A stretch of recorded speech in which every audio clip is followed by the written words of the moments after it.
A New York doctor dies a mysterious death. Or did she? No one dies of that. And cops think they know what happened. That somebody murdered her. You won't believe the leads they're following. And we're looking for answers. No? Please just leave.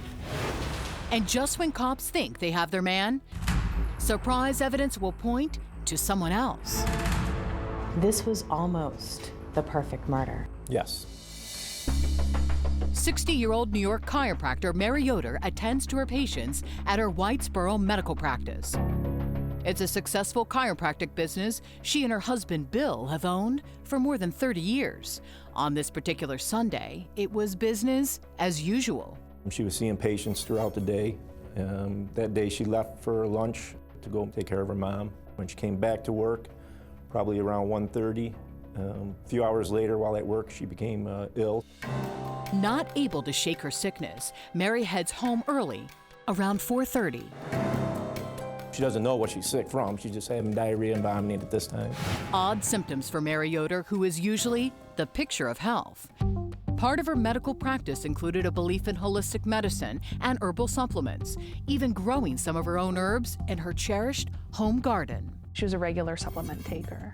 She believed very heavily in holistic medicine. Back at her home, Mary decides to try to sleep it off. But by morning, her symptoms have taken a turn for the worse. The following morning, her husband Bill brings her to the St. Luke's emergency room. Mary is admitted to the hospital and doctors run a battery of tests trying to identify what's making her so violently ill. It's now been over 24 hours since Mary first became sick. At 10 o'clock that night, she gets up and she falls in the hospital in her room, at which time, after that, they then admit her into ICU at the hospital, where she just continues to deteriorate. Tragically, by morning, Mary suffers her first heart attack. This will be followed by a staggering 7 more. The final one in the afternoon is when she passes away. Just 48 hours after leaving feeling under the weather, Mary is dead. Cause of death? Doctors are at a loss. But because Mary dies under the hospital's care, a routine autopsy is ordered. Once she fell, the hospital, because she had been in the hospital for over 24 hours, they then want an autopsy done. And the autopsy results? They look at the slides underneath the microscope. There's something not right. Mary's tissues and organs show they are under attack. It's a telltale sign of poison. It was definitely surprising to anyone who heard it.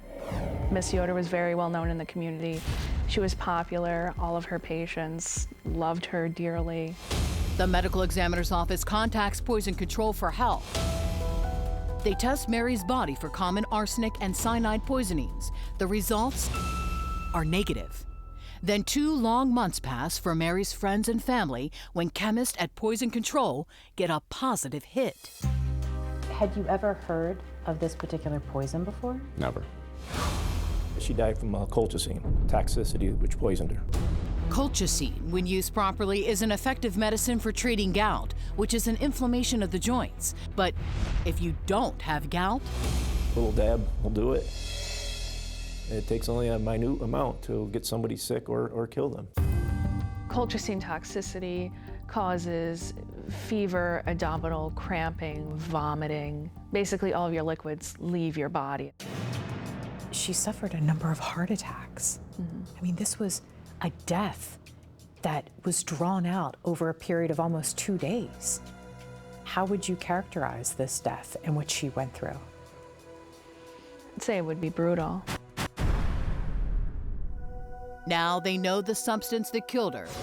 Investigators have to find out how it got in her body. She has a garden and possibly had taken something from the garden. She also takes supplements. So they're also looking at some contamination in the supplements. They had those collected and sent out for test. The results? No contamination.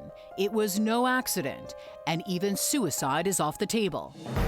After investigators speak with friends and family, that leaves just one unsettling option. Somebody murdered her. Mary Yoder's death is ruled a homicide by the medical examiner's office. Now, they know how she died, but who poisoned Mary? Anytime somebody dies, the spouse is, somebody that's looked at usually very hard, and for good reason. Oftentimes, they're responsible for it. On the day Mary became ill, oddly, her ever-present husband, Bill, was absent from the office. According to the Oneida Sheriff's Department, they didn't have much more information about Bill's whereabouts that day, other than he wasn't at work. All signs are still pointing to Bill. We were still looking at Bill. And cops may have good reason to consider Bill as a suspect when not long after Mary dies, he reportedly starts dating her sister.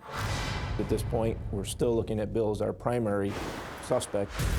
But before cops can question Bill, they get something in the mail that makes them question everything. The Onondaga County Medical Examiner's Office calls the Sheriff's Department. They've received an anonymous letter that claims to have information regarding the case. Up next, just what was in that letter and who did kill Mary Yoder? They pointed to